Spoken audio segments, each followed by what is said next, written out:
மொர்தெக்காய்க்கு தூக்கு மரத்தை செய்ய கர்த்தர் அனுமதித்தார். ஆனால் மொர்தெக்காயை தூக்கிலே போட கர்த்தர் அனுமதிக்கவில்லை. யோசேப்பை குழியிலே தூக்கி போட கர்த்தர் அனுமதித்தார்.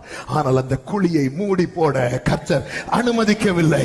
சாத்தானை யோபுவை தொட கர்த்தர் அனுமதித்தார். ஆனா ஜீவனை எடுக்க கர்த்தர் அனுமதிக்கவில்லை.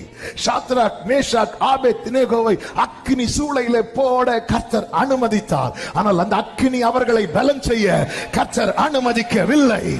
தானியேலை சிங்க கபியிலே தூக்கி போட கர்த்தர் அனுமதித்தார். ஆனால் சிங்கங்கள் அவனை பட்சிக்க கர்த்தர் அனுமதிக்கவில்லை. பேதுருவை தண்ணீரிலே தாழ கர்த்தர் அனுமதித்தார். ஆனால் தண்ணீரிலே மூழ்க கர்த்தர் அனுமதிக்கவில்லை. பவுல் கையிலே பாம்பு கடிக்க கர்த்தர் அனுமதித்தார். ஆனால் பாம்பின் விஷம் ஏற கர்த்தர் அனுமதிக்கவில்லை. சில காரியங்களை கர்த்தர் அனுமதித்ததாய் எண்ணி கர்த்தர் கைவிட்டு விட்டார் என்று எண்ணாதே. அனுமதிக்காத சில காரியங்கள் இருக்கிறது.